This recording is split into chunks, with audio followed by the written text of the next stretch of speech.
তো আজ আমরা আমার ভগবদ গীতা চতুর্দশ অধ্যায় গুণত্রয় বিভাগ যোগের শ্লোক সংখ্যা 14 অধ্যয়ন করব। আপনারা সকলেই নিজ নিজ গ্রন্থ দেখুন। আমরা গুণের কথা আলোচনা করছি। পরপর 11, 12, 13 এই তিনটি শ্লোকে আমরা অধ্যয়ন করেছিলাম গুণের কোন গুণের প্রাধান্যতা যে শরীরে হলে তার লক্ষণ কি, সেই সম্বন্ধে আলোচনা করা হয়েছিল।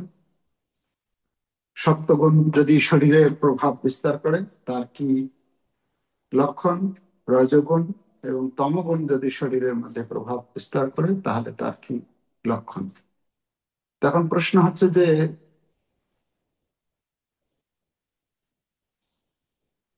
কারো শরীরে সপ্তগুণ, কারো শরীরে রজগুণ বা তমগুণ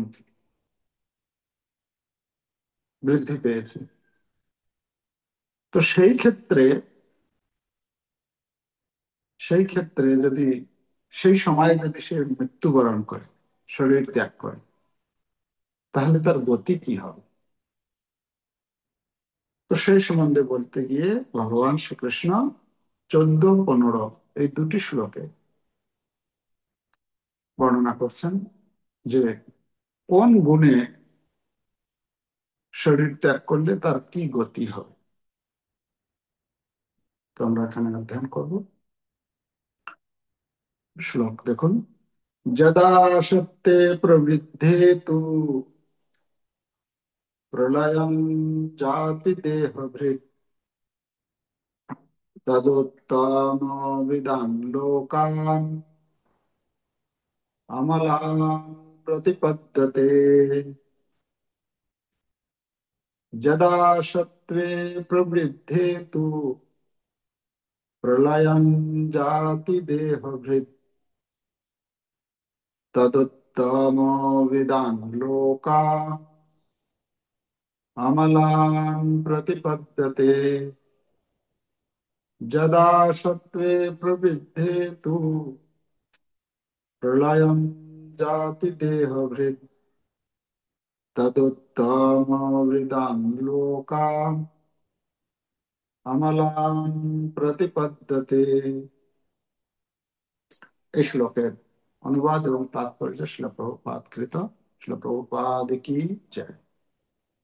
সত্যগুণ বৃদ্ধিকালে, সত্যগুণ বৃদ্ধিপ্রাপ্ত কালে দেহত্যাগ করলে দেহধারী জীব মহর্ষিদের নির্মল উচ্চতর লোকসমূহ লাভ করেন। তাৎপর্য: সাত্ত্বিক মানুষেরা ব্রহ্মলোক বা জনলোক আদি উচ্চতর গ্রহলোকে গমন করেন এবং সেখানে দৈব সুখ উপভোগ করেন।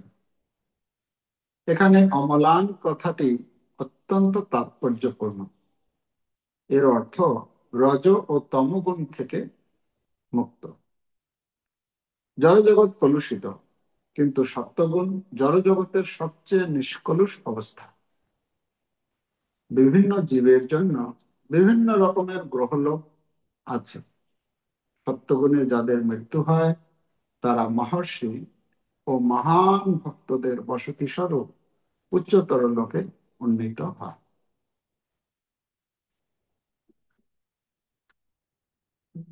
যদা সত্যে প্রবৃদ্ধে তু প্রলয়ং জাতি দেহভৃৎ তদুত্তম বিদান লোকান অমলান প্রতিপাদতে।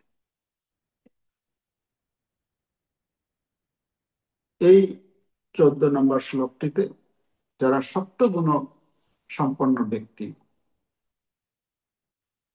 মৃত্যুর সময় যাদের সপ্তগুণ মানে প্রবল থাকে, তাদের গতি কি সেই সম্বন্ধে এখানে বলা হচ্ছে।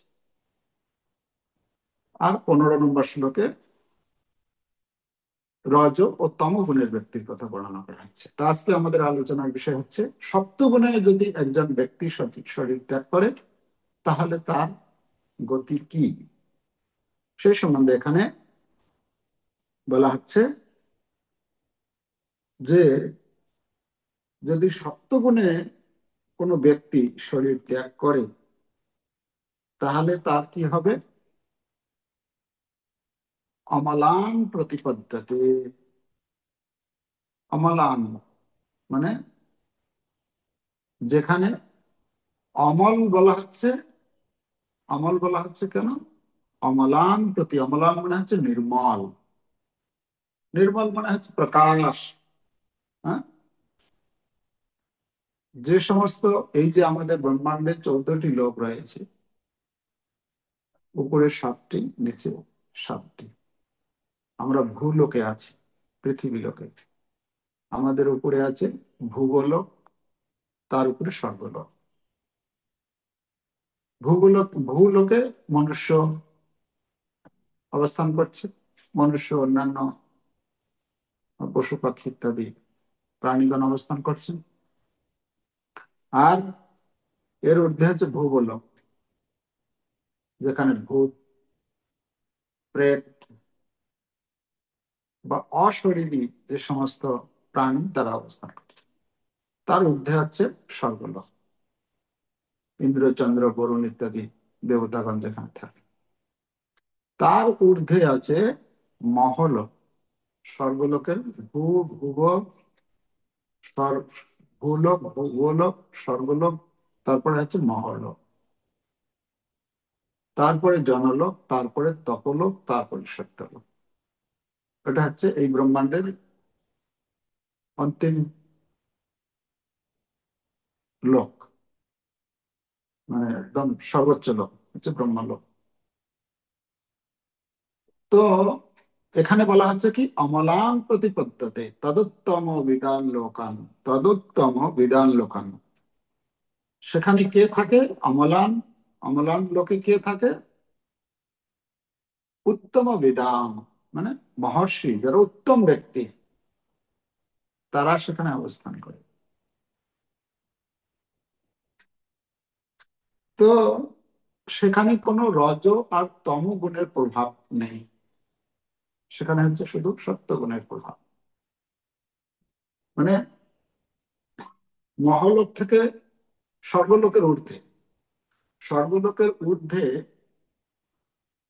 এখান থেকে স্বর্গলোক পর্যন্ত হচ্ছে 3টে লোক। তো 3টে লোকের উপরে যারা আছে, মহলোক, জনলোক, তপলোক, সত্যলোক, এই 4টে যে আছে, এই 4টার মধ্যে তমগুণের বা রজগুণের প্রভাব নেই বলা হচ্ছে। অমলান, এই জন্য বলা হচ্ছে অমলান মানে নির্মল লোক। মহলোকটি হচ্ছে নির্মল লোক। তাহলে এখানে আমরা দেখতে পাচ্ছি রজতম গুণ কোথায় প্রবল?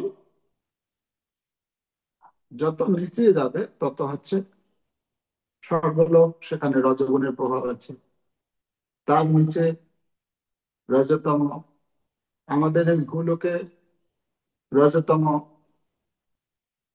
সত্যগুণের মাত্রা কম রয়েছে। এর আরো যখন নিচে যাব তখন সত্যগুণ আরো কমে যাবে, রজতম গুণের মাত্রা বাড়বে।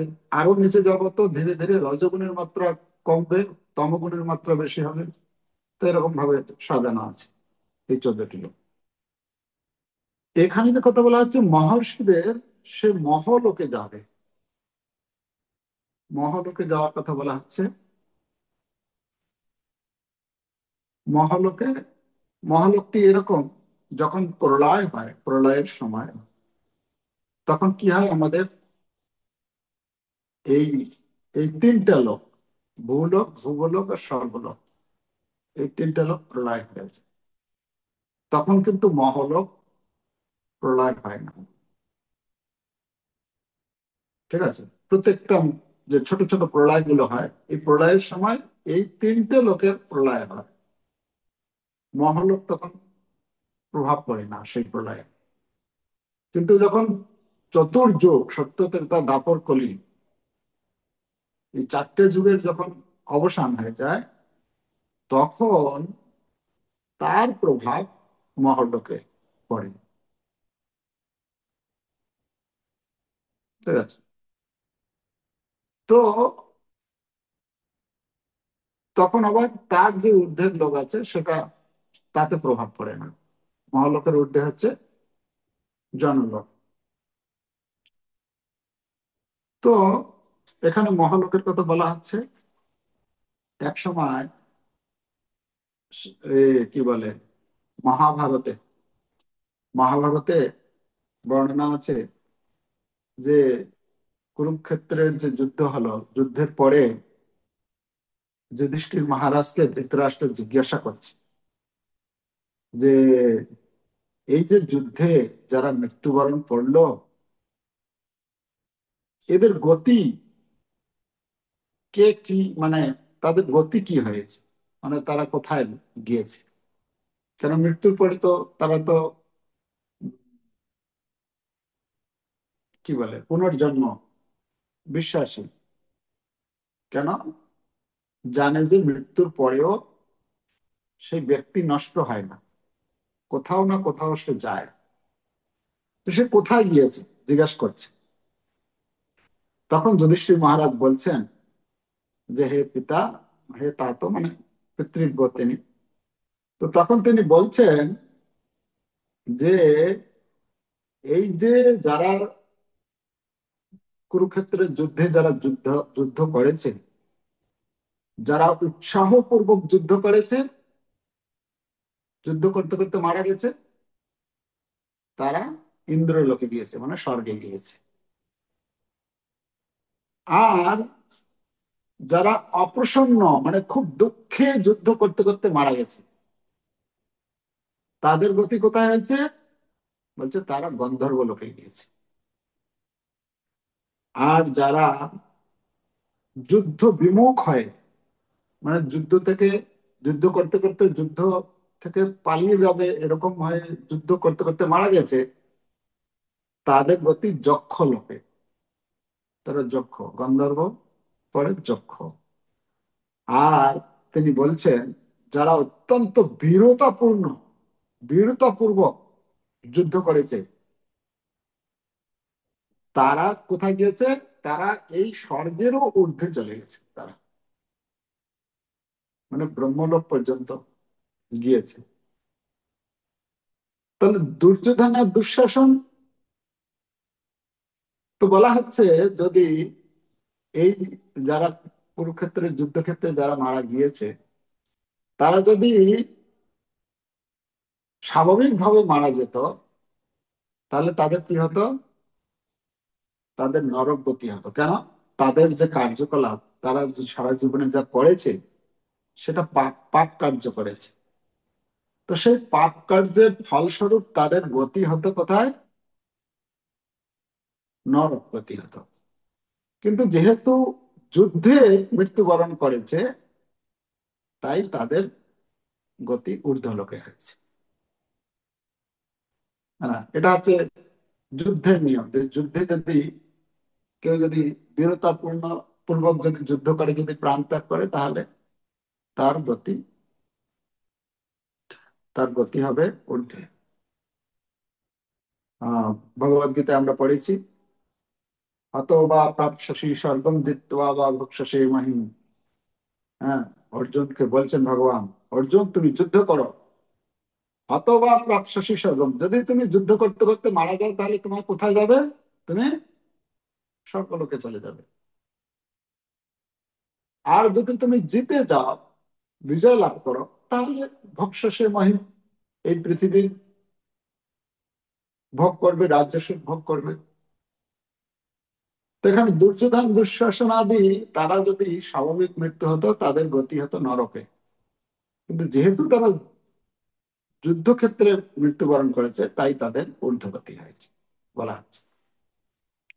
তো কথা হচ্ছে যে যে যেরকম ভাবনা নিয়ে মৃত্যুবরণ করে, আমরা শুনেছি অষ্টম অধ্যায়ের 5 নম্বর শ্লোকে পড়েছিলাম। সেখানে আমরা কি শ্লোক ছিল, কারো জানা আছে?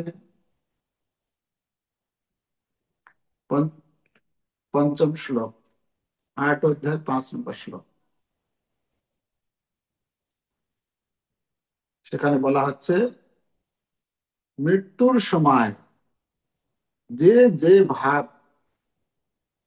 নিয়ে মৃত্যুবরণ করবে, সে সেই ভাবই প্রাপ্ত হবে। জম জম বাপি স্মরম ভাবম ত্যাজ ত্যান্তি কলেবরম। কলেবর মানে শরীর, ত্যাজ মানে ত্যাগ করে, অন্তে মানে একদম জীবনের অন্তিম সময়ে এই শরীর যে যে ভাব নিয়ে ত্যাগ করে, সে কি হয়, সে সেই ভাবকেই প্রাপ্ত হয়। তো যদি আমরা সত্যগুণের, সত্যগুণ বৃদ্ধি করে যদি কেউ যদি শরীর ত্যাগ করে, তাহলে তার কি হবে, সে ঊর্ধ্বগতি হবে। সত্যগুণের, গুণের মধ্যে যদি, একটা কথা মনে রাখতে হবে যে গুণের মধ্যে থেকে যদি আমরা মৃত্যুবরণ করি, তাহলে গুণযুক্ত এই জগতের মধ্যে থাকতে হবে। মানে এই যে জড় জগৎ, 14 ভুবন সমন্বিত যে জড় জগৎ, এই জড় জগতের যে কোনো জায়গায় থাকতে হবে। যতদিন পর্যন্ত আমরা সম্পূর্ণরূপে গুণমুক্ত না হচ্ছি, ততক্ষণ পর্যন্ত এই জড় জগতের বাইরে যেতে পারবো না। এই জড় জগতের বাইরে মানে ভগবানের ধাম। তো জড় জগতের ঊর্ধ্বে আমরা যেতে পারবো না। গুণের মধ্যে আমি সত্যগুণে থাকি, রজগুণে থাকি, তমগুণে থাকি। সেই গুণ অবস্থা, এই সেই গুণের প্রভাব থাকা অবস্থায় যদি আমি মৃত্যুবরণ করি, তাহলে আমাকে এই জগতের মধ্যে থাকতে হবে। তার মধ্যে এখানে সত্যগুণের কথা বলা হচ্ছে। যদি সত্যগুণে দেহত্যাগ করি, সত্যগুণে যদি কেউ থেকে যদি তার দেহত্যাগ হয়, তাহলে সে এই অমলান প্রতিপদ্যতে, মহল্লোক থেকে শুরু করে ব্রহ্মলোক পর্যন্ত যে কোনো একটি লোকে যাবে সে। তো কথা হচ্ছে, মৃত্যুর সময় যে আমাদের কোন গুণ প্রবল হবে, সেটা কি করে বুঝবো? তার উপায় কি? যদি আমি মৃত্যুর সময় যদি আমার তমগুণ চিন্তাধারা আসে, তাহলে আমার কি হবে? অধোগতি। যদি রজগুণের হয়, তাহলে এই ভূলোকে। আর তমগুণ যদি আমার ভিতরে, সত্যগুণ যদি প্রবল থাকে, ওই সময় যদি মৃত্যুবরণ করি, তাহলে আমি কোথায় যাব? অমলান প্রতিপত্তিতে, যেখানে সত্য রজ এবং তমগুণের প্রভাব নেই, সেই রকম লোকে যাব। তো সেই গুণ অর্জন করার জন্য তাহলে আমাদের কি করতে হবে?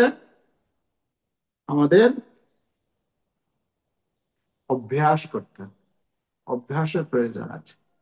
এখন থেকে যদি অভ্যাস না করি, তাহলে আমরা আশা করতে পারি না যে আমি মৃত্যুবরণ করব। আর আমাদের সাধারণত মৃত্যু যখন, কেউ যখন মৃত্যুবরণ করে, তার যখন আমরা নাম লিখি, কি নাম লিখে? স্বর্গীয় রামবাবু লিখি আমরা।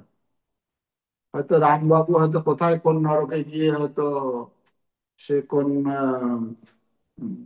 কীট পতঙ্গ হয়ে ড্রেনের জলে হয়তো সাঁতার কাটছে, কিন্তু আমরা লিখছি কি? স্বর্গীয় রামবাবু, মানে স্বর্গে গিয়েছেন আমি। মৃত্যুর পরে সকলেই বলে স্বর্গ, কিন্তু স্বর্গটা, স্বর্গটা যদিও ভগবত ভক্তদের কাছে এটা কোনো গুরুত্ব নেই। আমাদের এই যে মহারাজ বলেন যে স্বর্গটা কিরকম, স্বর্গটা হচ্ছে এই ভগবত ভক্তদের কাছে ওটা ফাও। ফাও মানে, মানে যেরকম একটা কোনো, আমরা যখন যখন কোনো জিনিস কিনি, মেপে দিচ্ছে, মেপে দেওয়ার সময় কি বলি আমরা? হ্যাঁ, হয়তো তেল তেল নিচ্ছি, তাই না? আগেকার দিনে তো ছিল সেই মেপে মেপে দিত এরকম। আজকাল তো সব ইলেকট্রনিক্স হয়ে গেছে, কাটা। তো এরকম মেপে দিত যখন, আর একটুখানি পরে দিয়ে দিত। হ্যাঁ। তো বলছে ভগবত ভক্তদের কাছে ওই স্বর্গ আদি এই সমস্ত লোকগুলো, এটা হচ্ছে একটা মানে এমনিতেই দিয়ে দেবে, কিন্তু ভক্তরা ওগুলো নেবে না। ভক্তরা নেয় না ওগুলো। যে যাওয়ার সময় ওই ওই লোকগুলোর হয়ে যাবে, তো তখন ওই লোকগুলো দেখতে পাবে সে, ভক্তরা। তো এই জগতে প্রভুপাদ একটা কথা বলছেন তাৎপর্যে, যে এই জড় জগতের সবচেয়ে সত্যগুণ জড় জগতের সবচেয়ে নিষ্কলুষ অবস্থা। মানে এই জড় জগতের যদি কেউ একদম সম্পূর্ণরূপে নির্বল হয়, তাহলে সেটা হবে সত্যগুণ। আর সেই ব্যক্তি মৃত্যুবরণ করলে, অনেক অনেক দেখা যায় না আমাদের এই জগতে, অনেক লোক দেখা যায় যারা সাত্ত্বিক লোক আছে, আমরা দেখি তার বিচার ধারা, তার আচার আচরণ, তার খান পান একদম সাত্ত্বিক। তো এই জগতের মধ্যে সব থেকে মানে শ্রেষ্ঠ যদি বলা চলে, সেটা হচ্ছে সাত্ত্বিক। যতক্ষণ পর্যন্ত একদম কৃষ্ণ ভক্ত না হচ্ছে ততক্ষণ পর্যন্ত একদম একদম যদি শ্রেষ্ঠ স্তরে ওঠে, সেটা হচ্ছে সাত্ত্বিক স্তর। আর সেই সাত্ত্বিক স্তরে থাকা অবস্থায় যদি মৃত্যুবরণ করে, তাহলে তার গতি হবে এই ব্রহ্মাণ্ডের যে ঊর্ধ্ব লোকগুলি রয়েছে, মহলোক, জনলোক, তপলোক ইত্যাদি, সেই সব লোকে সে উন্নীত হতে পারবে। আর এই গুণ থেকে যদি সম্পূর্ণরূপে মুক্ত হয়, তখন সে এই এই লোকগুলোকে অতিক্রম করে ভগবানের কাছে, ভগবানের ধাম যে রয়েছে, সেই ধামে প্রবেশ করে। তো আমাদের এখন কর্তব্য হচ্ছে যে ধীরে ধীরে আমরা কি করব, ধীরে ধীরে আমরা সত্যগুণে উন্নীত হব। তারপর সত্য থেকে আবার প্রভুপাদ বলছেন, সত্য গুণের আশীর্বাদ পুষ্ট হলে ধীরে ধীরে আমরা সেই গুণ থেকে মুক্ত হয়ে শুদ্ধ সত্যে উন্নীত হতে পারবো। তো সেটা তো অনেক দূরের কথা। আগে তো আমরা সত্য গুণে উন্নীত হই। হ্যাঁ, সত্য গুণে উন্নীত হলে শুদ্ধ বিচার, শুদ্ধ আহার, শুদ্ধ বিহার ইত্যাদি, এগুলি আমাদের মধ্যে প্রকাশ পাবে। আর এই অবস্থায় থেকে ধীরে ধীরে আবার শুদ্ধ সত্যে উন্নীত হতে পারবো। তো যাই হোক, এখানে এই শ্লোকে বলা হচ্ছে যারা সত্যগুণে দেহত্যাগ করবে, তারা তাদের ঊর্ধ্বগতি মহর্লোকাদি, এই ঊর্ধ্ব লোক সমূহে সে প্রবেশ করতে পারবে। হরে কৃষ্ণ কৃষ্ণ কৃষ্ণ হরে হরে, হরে রাম রাম রাম হরে হরে। জগৎ।